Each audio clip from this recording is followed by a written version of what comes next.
प्यारे बच्चों, क्या आपको क्लास 9 की थ्योरम 9.3 में कंफ्यूजन है? क्या आपको इसका प्रूफ नहीं आता, या फिर आप इसको अभी तक विजुलाइज नहीं कर पाए?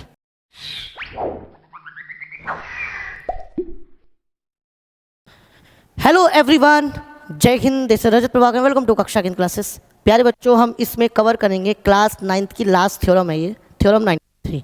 तो इसको पहले पढ़ लेते हैं, फिर हम इसको करते हैं। क्या लिखा है? Two triangles having the same base और equal bases and equal areas. उसने बेस भी इक्वल दिए, यानी बेस भी सेम दिए हैं और एरियाज भी इक्वल दिए गए हैं। कह रहा है ये हमेशा लाई करते हैं या लाई करते हैं बिटवीन द सेम पैरेलल्स, यानी कि पैरेलल लाइंस के बीच में ही लाई करते हैं। ये आपको प्रूफ करना है। तो देखो, मैं कितने आसान तरीके से आपको समझाता हूँ। मैंने ये कोई भी एक क्वाड्रिलेटरल के अंदर ट्राइंगल ले लिया। एक्चुअली हमने दो ट्राइंगलों के बेस सेम लिए हैं और कुछ नहीं किया है। तो देखिए यहाँ पर ए बी सी और ये हो गया ए बी डी। अब इनका सेम बेस क्या हो गया भैया? दोनों ट्राइंगल का ए बी हो गया। Understood?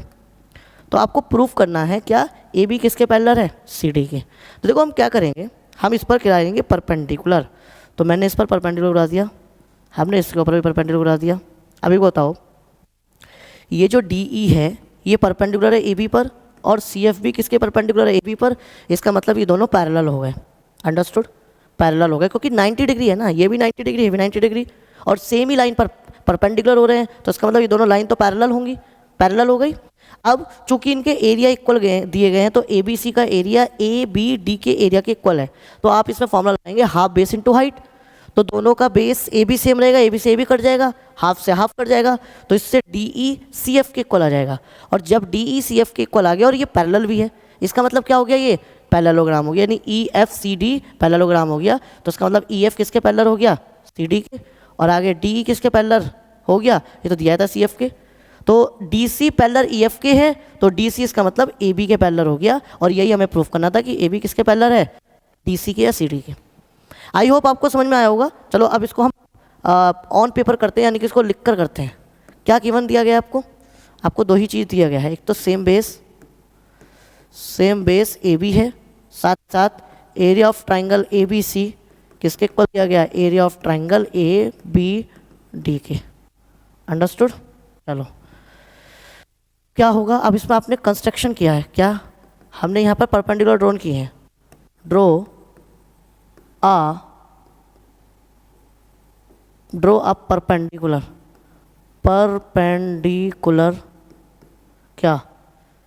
D E and C F. Understood? ठीक है। सच दैट, ऐसा लिख सकते हो, सच दैट सी एफ किसके परपेंडिकुलर है? ए बी के, एंड डी ई किसके परपेंडिकुलर है? ए बी के। ठीक है।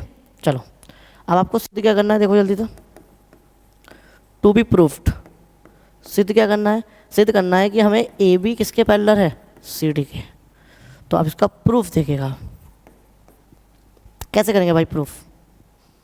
देखो बच्चों, प्रूफ कैसे करेंगे ये इंपॉर्टेंट है। कैसे करेंगे? कुछ नहीं करेंगे, हमें पता है हियर वी नो क्या? सी एफ ए बी के पैरेलल है एंड डी ई बी किसके पैरेलल है? वो परपेंडिकुलर, सॉरी पैरेलल गलत बोल दिया मैंने। सी एफ परपेंडिकुलर है ए बी के और डी ई परपेंडिकुलर किसके? ए बी के। It implies that C F parallel किसके हो गया? डी ई के। अब क्यों हो गया? यहाँ पर आपको रीज़न बता देता हूँ मैं क्यों। क्योंकि ये भी 90 डिग्री है उसी लाइन पर ये भी 90 डिग्री है, तो दोनों की दोनों स्ट्रेट है। अंडरस्टूड? तो इसका मतलब क्या है? Perpendicular drawn on the same line are parallel to each other. Got the point? Understood? तो यहाँ पर आप रीज़न लिख देंगे। ठीक है।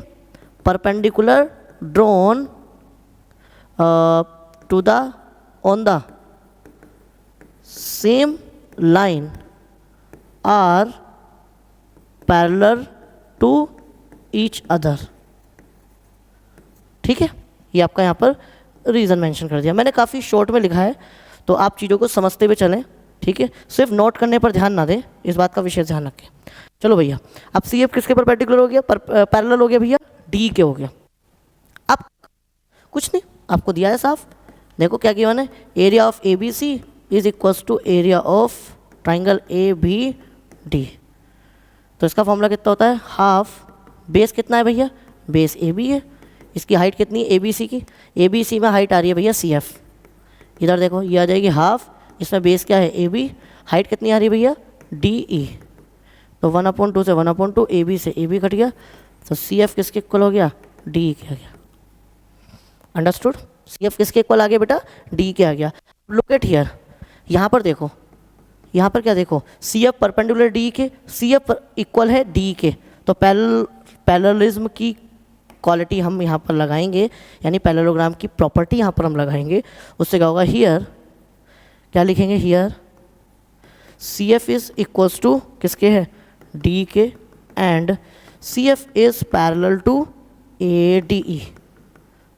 दस क्या हो गया देखो, ये रहा सी एफ ये रहा डी एफ, तो E F C D, E F C D is a parallelogram.